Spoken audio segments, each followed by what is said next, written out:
बाबा साहेब। एक और नारा है जो आजकल बहुत फेमस है, आप सबको इसको भी बोलना है। बस अरे जय जोहार का नारा है, अरे जय जोहार का नारा है। आज भील राजा हगिया डेंडोर की धरती पर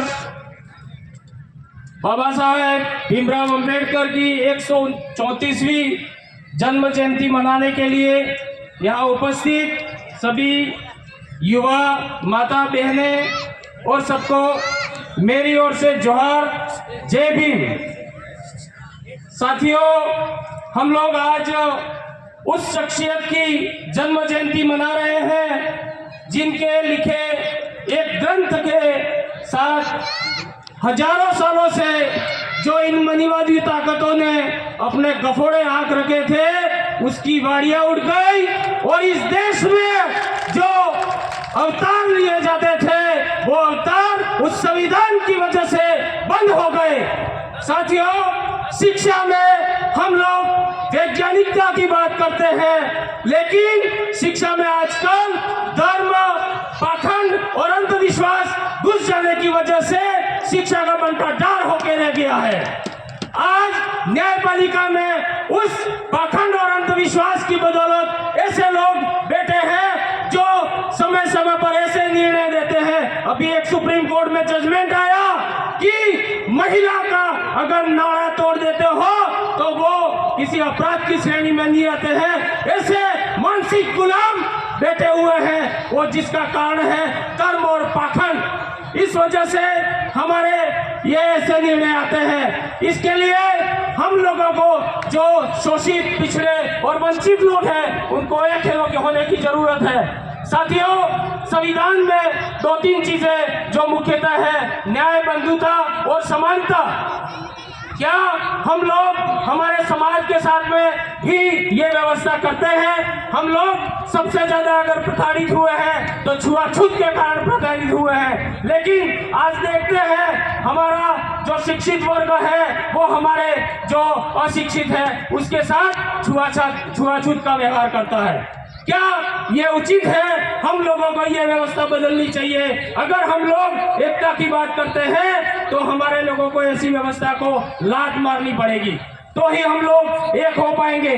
आज जो छुआछूत हम लोग हमारे समाज में कर रहे हैं, अगर इसको बंद नहीं करते हैं तो हजारों साल से हमारे जो पुरखों के साथ में अन्याय हुआ, हमारे पुरखों के गले में हांडी और पिछवाड़े में झाड़ू लटकाया गया, उसमें और हमने कोई फर्क नहीं है। इसलिए आप लोगों से आह्वान करना चाहते हैं कि ऐसी जो गंदी सोच है उसको हमको त्यागना होगा। साथियों, आज देश में संविधान की धज्जियां उड़ाई जाती है और लोकतंत्र व्यवस्था की धज्जियां उड़ाई जाती है। रोज हम हमारे संविधानिक कुर्सियों पर बैठे लोग रोज कहते हैं हम फलाना राष्ट्र बनाएंगे, हम टिमका राष्ट्र बनाएंगे, और ऐसी ताकतें कहां से आती है? क्या ये संविधान विरोधी नहीं है? लेकिन अगर हम लोग एक नहीं हुए तो ये ताकतें कल तुमको मसल के रख देंगी। हम यहाँ कहते हैं हम 85% है, लेकिन आज की संख्या को देखें तो हम 5% और 10% भी नहीं है। तो कहीं कहीं हमारे संविधान को बचाने के लिए हम लोग को एक होना पड़ेगा। साथियों, अमेरिका, रूस, जापान, चीन, ये जो देश हैं उसमें शिक्षा को पूछा जाता है कि तेरी योग्यता क्या है, लेकिन हमारा इंडिया एक ऐसा देश है जिसमें धर्म क्या है, जिसमें जाति क्या है, ये पूछा जाता है। ये संविधान में, हमारे संविधान आने के बाद, हमारे लोगों की स्वतंत्रता के बाद ये हमारे लिए एक कलंक की बात है, ये हमारे लिए एक अविश्वास की बात है।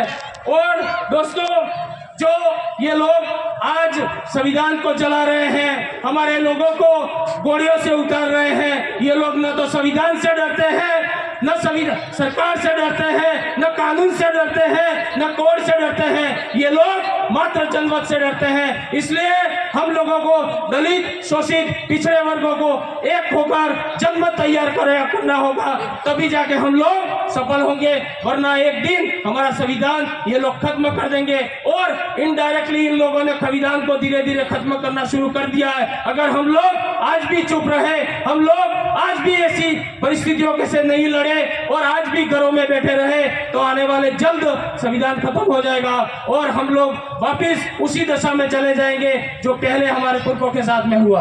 अंतिम में मैं बाबा साहब को वापिस नमन करते हुए अपनी वारी को विराम देता हूँ। धन्यवाद। जोहार। जय आदिवासी, जय भीम।